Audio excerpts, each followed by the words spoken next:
Students in Imphal defy curfew, clash with police. What's the problem in Manipur? Yesterday we had discussed, right? In Manipur there are some sort of internal insurgency issues which will be creating stability problems in India. Internal stability affect అవ్వడానికి scope ఉంది. So దాంట్లో భాగంగా ఈ violence ఎప్పుడైతే ఎక్కువైందో students అందరూ రోడ్ల మీదకి రావడానికి ట్రై చేస్తున్నారు. సిమిలర్గా బంగ్లాదేశ్లో ఎట్లా జరిగిందో సేమ్ అట్లానే జరుగుతుంది. Yesterday they try to go to governor Rajbhavan, CM house, CM రెసిడెన్స్కి వెళ్ళి హైజాక్ చేసినట్టు అక్కడికి వెళ్ళి గొడవలు చేయడానికి ట్రై చేశారు. పోలీస్ స్టాప్ చేశారు, దాంట్లో వాళ్ళు గొడవలు అయ్యాయి. ఓకే, ఇది కంటిన్యూ అవుతూనే ఉంటుంది వారం రోజులు 10 రోజులు. మనకి రన్నింగ్ కామెంటరీ డైలీ అవసరం లేదు, బట్ అక్కడ ఒక ఇష్యూ అవుతుందని తెలుసు. ఫైనల్గా 10 days తర్వాత దాని కన్క్లూజన్ ఏదో వస్తుందో అప్పుడు డిస్కస్ చేద్దాం. Okay, daily ball by ball commentary మనకు అవసరం లేదు ఇలాంటి ఇష్యూస్లో. Israeli strike kills 40 in humanitarian zone in southern Gaza's Khan Younis.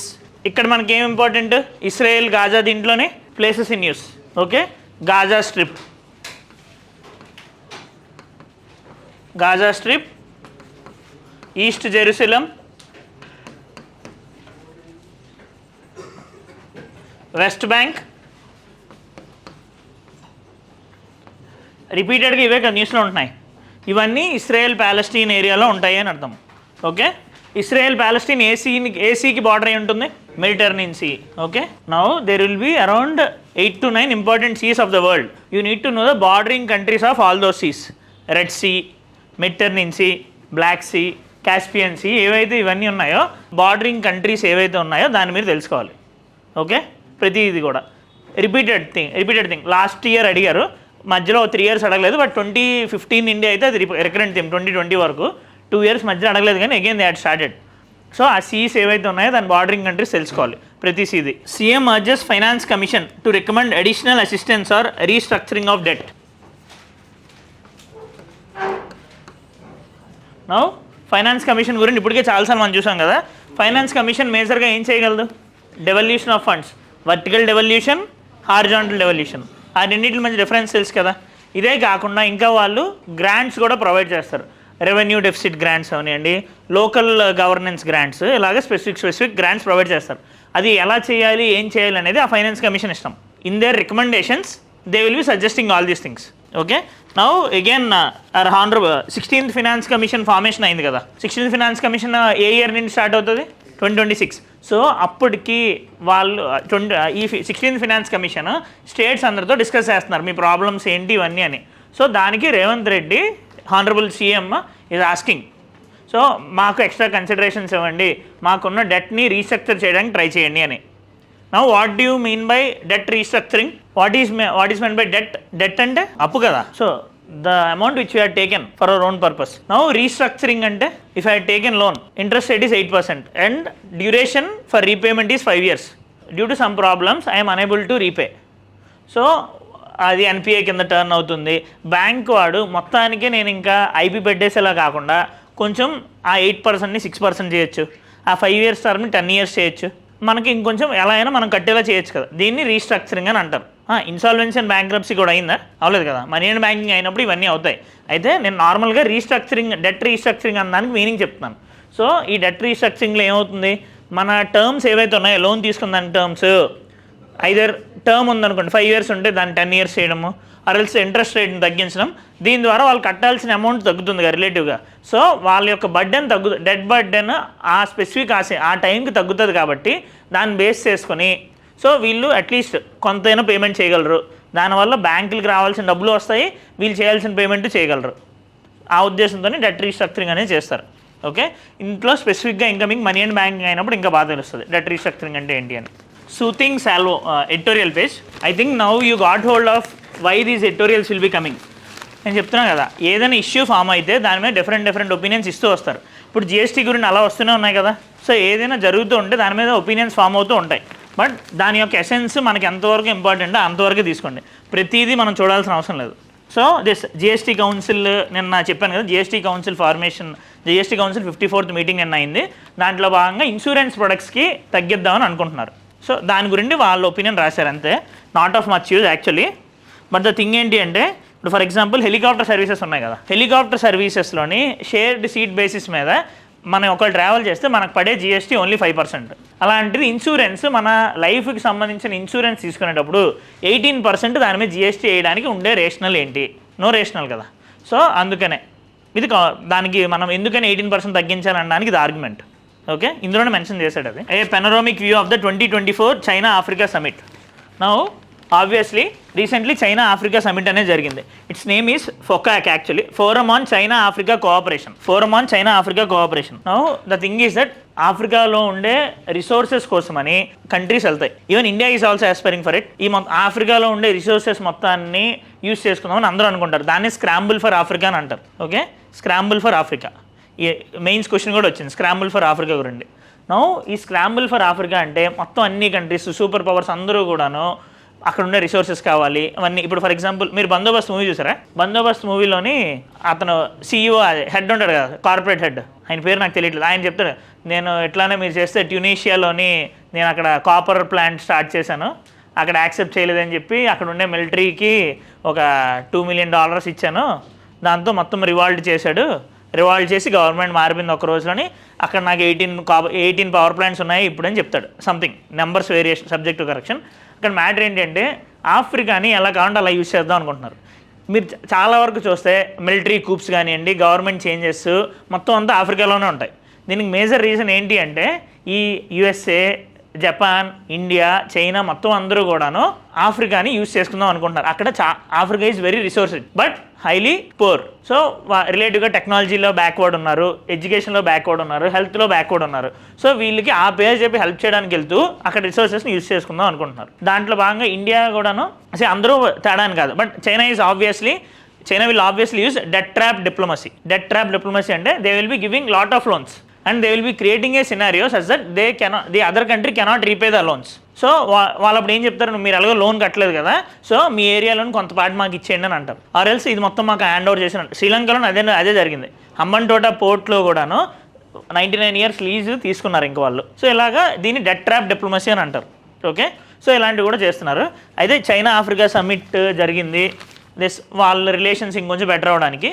అయితే ఇండియా కూడా ఆఫ్రికా మనకి చాలా ఇంపార్టెంట్ ఇప్పుడున్న ప్రజెంట్ సినారియోలో. అందుకనే మనం G20 కాస్త G21 చేసాం. ఎట్లా ఆఫ్రికాని మనం ఇన్వాల్వ్ చేసాం కదా, ఆఫ్రికాని యాడ్ చేసాం. రీసెంట్గా మన దగ్గర అయినా ఢిల్లీలో అయినా G20 సమ్మిట్ ద్వారా నెక్స్ట్ ఆఫ్రికాని మనం చాలా ఫార్వర్డ్ తీసుకెళ్దామని ట్రై చేస్తున్నాము. కంపాలా ప్రిన్సిపల్స్ అనేది మనం ఫాలో అవుతాం. ఆఫ్రికాకి రిలేటెడ్ ఇది Kampala principles. Okay, UAE India ties are rooted in affinity, trust and respect. Now the thing is crown prince వచ్చారు కదా, మనం న్యూక్లియర్ అగ్రిమెంట్ చేసుకున్నాము, ఇంకా నెంబర్ ఆఫ్ 4 అగ్రిమెంట్స్ చేసుకున్నాము. ఇక్కడ అంతా ఏంటి, UAE ప్రెసిడెంట్ నేను వచ్చినప్పుడు ఆయన ఒక మొక్క నాటాడు యాక్చువల్లీ. ఓకే, వాళ్ళ ఫాదర్ వచ్చినప్పుడు కూడా ఆయన ఒక ప్లాంట్ నాటారు. ఈవెన్ వాళ్ళ గ్రాండ్ ఫాదర్ వచ్చినప్పుడు కూడా ఒక ప్లాంట్ నాటారు. 3 పక్క నాటారు అనమాట. In this last 3 decades they had planted 3 trees in India. This shows మన రిలేషన్స్ బెటర్ అవుతున్నాయి కదా. 3 decades అయినా సరే, 3 generations వచ్చినా సరే, even now they are with us. In fact they are very close to us. ఇండియాకి లార్జెస్ట్ ఎక్స్పాట్రియేట్ కమ్యూనిటీ UAEలోనే ఉంది. అదే మన దగ్గర నుండి వెళ్ళే మైగ్రెంట్స్ మనకు తెలుసు కదా. మన ఇంటి దగ్గర ఎంతమంది కువైట్, సౌదీ, ఖత్తర్ ఇలాంటివన్నీ వెళ్తున్నామని అంటారు కదా. సో ఆబ్వియస్గా అక్కడ మన ఎక్స్పాట్రియేట్ కమ్యూనిటీ చాలా ఎక్కువ ఉంది. సో ఈ అన్నింటి వల్ల రిలేషన్స్ అనేవి మనకి ఇంపార్టెంట్. నెక్స్ట్ రీసెంట్గా మనం 2022లోని UAEతోని ఏ అగ్రిమెంట్ చేసుకున్నాం, CEPA, comprehensive economic partnership agreement. UAE made this agreement only with India. Okay, అయితే ఈ రెండింటి మధ్యలోని చాలా కన్వర్జెన్స్ అండ్ డైవర్జెన్స్ ఉన్నాయి. మేజర్ థింగ్ ఏంటంటే now main stay of Indian economy is agriculture. Around 55% population dependent on agriculture, 18% of GDP comes from agriculture. But UAEలోని only 1% of the GDP is related to agriculture. So మనం అక్కడ అగ్రికల్చర్లో వాళ్ళతో tie up అవ్వచ్చు, వాళ్ళు ఏవైతే బెటర్గా ఉన్నారో దాంతో మనం టైఅప్ అవ్వచ్చు. సో కన్వర్జెన్స్ అనేవి ఉన్నాయి. Okay, montelukast over used and dangerous. ఆబ్వియస్గా ఈ లోపల ఉండేది మనకు అవసరం లేదు. మాంటెలుకాస్ట్ పదం ఎప్పుడు విన్నాం మనం? అందరికీ కోల్డ్ వచ్చినప్పుడు సెట్రిజిన్ టాబ్లెట్స్ వేసుకుంటాం కదా. సెట్రిజిన్ లెవోసెట్రిజిన్ అని ఉంటాయి కదా, దాని కింద కంపోజిషన్ చదవండి. యాక్చువల్లీ మాంటెలుకాస్ట్ సోడియం అని ఉంటుంది. యాక్చువల్లీ అది ప్రాబ్లమాటిక్ అంట. మాంటెలుకాస్ట్ని యాంటీహిస్టమైన్స్తో కలిపి మనం తీసుకుంటే ప్రాబ్లమాటిక్ అంట. పేజ్ నెంబర్ 10లోని obstacles in research must be removed says Modi. Actually Anusandhan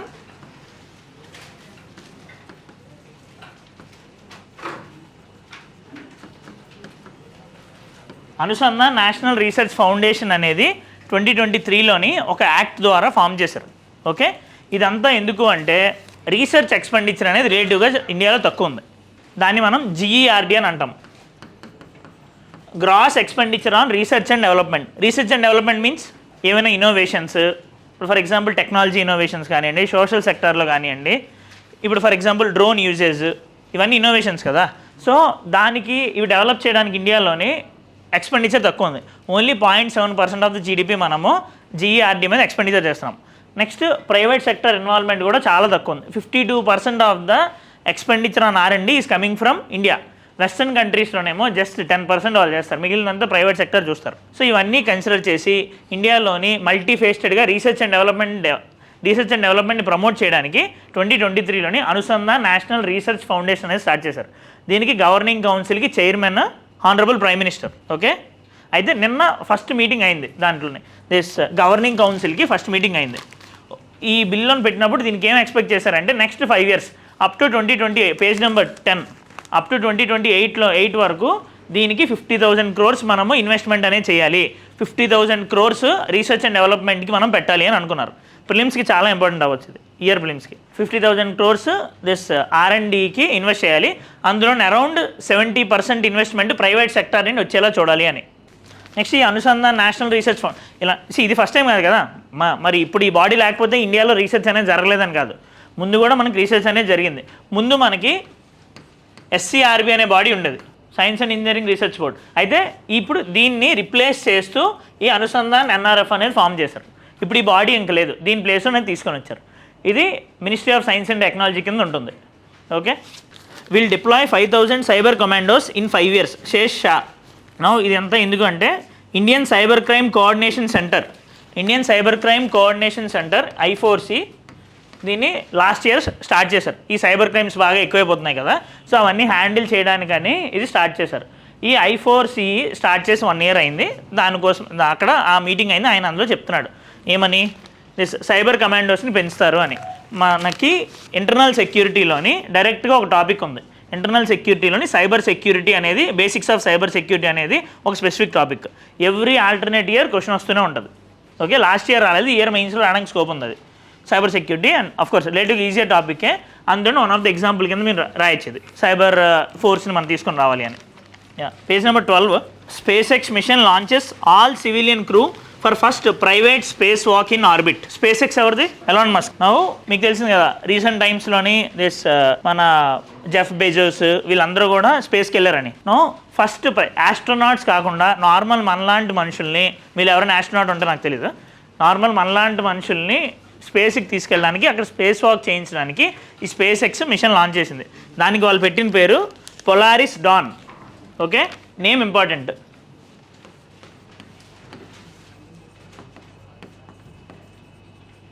okay, Polaris Dawn.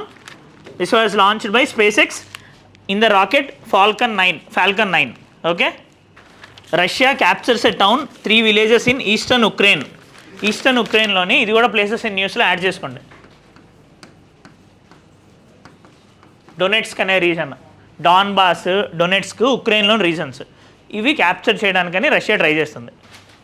ఒకవేళ ఆన్సర్ రైటింగ్ ఏ క్వశ్చన్కి చేయాలో మీకు తెలియకపోతే ఇప్పుడు ఏం సబ్జెక్ట్ రన్నింగ్ అవుతుందో దాని మీద చేయండి. ఆర్ఎల్స్ కరెంట్ అఫైర్స్ అవుతాయి కదా, ఆన్లైన్ ప్లాట్ఫామ్ చాలా వాటిలోనే కరెంట్ అఫైర్స్ ఉంటాయి. సో దాని మీద ఆన్సర్ రైటింగ్ చేయండి. ఆర్ఎల్స్ మీకు డైలీ ఒక క్వశ్చన్ ఇస్తున్నారు కదా, దాని మీద ఆన్సర్ రైటింగ్ చేయండి, కానీ చేయండి.